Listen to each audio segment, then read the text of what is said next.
Fréquence ESJ. Neily Furtado sur Fréquence ESJ. Vous pouvez réagir à cette émission avec le hashtag Fréquence ESJ. Dernière partie du Flash Mag. Et on est avec Pierre-Adrien Mongin. Bonjour. Bonjour. Alors vous avez 26 ans, vous êtes diplômé d'une école de commerce et il y a un peu plus d'un an, vous êtes parti de Bangkok en Thaïlande pour rallier le point zéro des routes de France à Paris et vous êtes revenu samedi je crois sur vos terres bretonnes. Voilà, oui. Sur vos terres bretonnes après quand même 16 000 km à vélo. Vous étiez content de rentrer après plus d'un an sur les routes ou alors il y avait un petit pincement au cœur quand même de voir cette aventure se terminer? Alors, c'est vrai que c'est toujours un peu compliqué de rentrer quand on a été pendant comme ça un an sur la route, sans rester plus de 3 jours au même endroit et en faisant tous les jours des rencontres extraordinaires. C'est toujours un peu compliqué de rentrer. Mais bon, malgré tout, j'étais très heureux de revoir la famille, les amis. Donc c'était, voilà, un mélange de bonnes choses et un petit pincement au cœur malgré tout. Alors comment vous est venue cette idée de périple en vélo justement à travers ce continent de Bangkok à Paris? En fait, donc il y a quelques années, j'avais fait un semestre universitaire en Corée et j'avais prévu d'aller en Thaïlande, mais simplement pour y faire du tourisme. Mais finalement, j'avais pas eu le temps. Et donc là, je me suis dit, pourquoi pas? Là, je viens de finir mes études, j'ai du temps pour faire un road trip.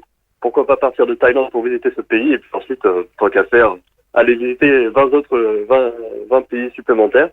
Et donc voilà, c'est comme ça que je suis parti à vélo pour faire 16 000 km à travers 20 pays et 2 continents. Vous venez de le dire, une vingtaine de pays traversés, le Cambodge, le Laos, la Chine, la Turquie, l'Iran, entre autres. Est-ce que certains pays ou même un pays vous ont plus marqué que d'autres et si oui, alors pourquoi? pour moi, il y a eu 3 pays qui se sont vraiment distingués. La Chine, en particulier le Tibet pour la nature, l'Ouzbékistan pour l'architecture, parce que là on est sur la route de la soie, c'est absolument extraordinaire. Et puis l'Iran pour l'humanité. Là j'ai fait des rencontres vraiment extraordinaires et j'ai reçu un accueil fabuleux. Voilà. Et comment est-ce que vous avez fait, question simple, mais pour dormir par exemple, car vous avez quand même fait une partie du voyage en hiver, on imagine qu'il devait pas toujours faire très chaud. Oui, alors j'ai eu jusqu'à moins 25 degrés. Mais quand même. Les deux extrêmes, parce que j'ai eu plus 45 degrés en Asie du Sud-Est et moins 25 en Grèce, donc en arrivant en Europe.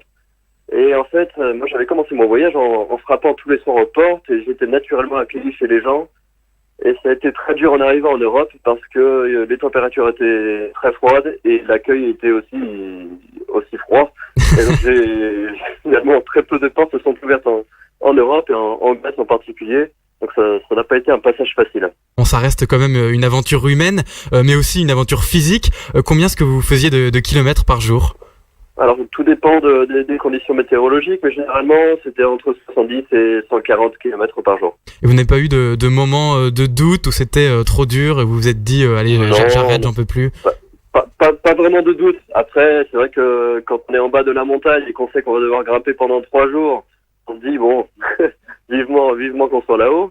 Et puis bon voilà après on redescend, mais c'est vrai que j'ai jamais eu de doute en me disant non c'est bon je suis déjà allé loin, je rentre en avion. Ça c'est jamais arrivé. Et j'imagine que vous avez 1000 souvenirs et anecdotes, mais est-ce qu'il y a un moment, une rencontre, quelque chose qui vous a particulièrement marqué dans ce voyage?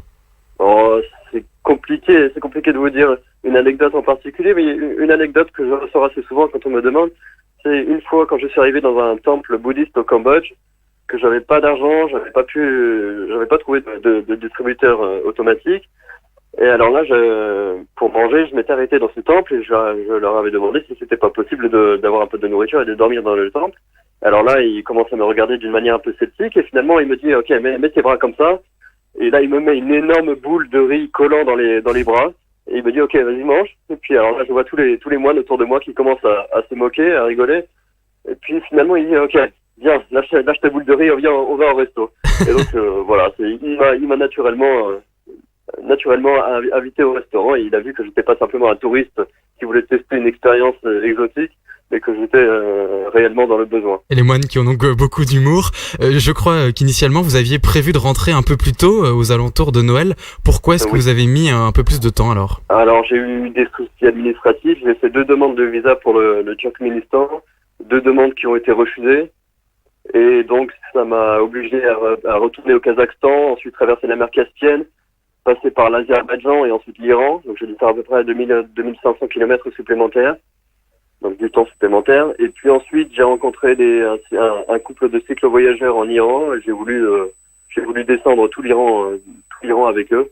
Donc voilà, donc j'ai encore perdu d'une certaine manière. Rallonger un peu votre périple. Voilà, rallonger mon parcours. Une dernière question. Vous êtes rentré samedi en Bretagne, donc à la veille des élections. Est-ce que vous avez suivi l'actualité, la campagne présidentielle pendant un an? Oui, alors je l'ai suivi par internet dès que j'avais un peu de connexion. Bon, après, ce qui était assez particulier, c'est que je voyais des nouveaux candidats qui apparaissaient comme ça, et puis 4 semaines plus tard, le candidat avait disparu, était remplacé par un autre que je ne connaissais absolument pas. Donc c'était assez particulier, mais oui, j'ai essayé de suivre malgré tout, et malgré la distance. Et vous avez pu rentrer à la veille de ce premier tour de l'élection présidentielle. Voilà. Merci. Et donc j'étais prêt pour voter. Exactement. Merci beaucoup Pierre-Adrien Mongin de nous avoir accordé ces quelques minutes en direct sur Fréquence ESJ pour nous parler de ce magnifique voyage qui donnera peut-être envie à nos auditeurs eux aussi de partir à l'aventure. Merci beaucoup.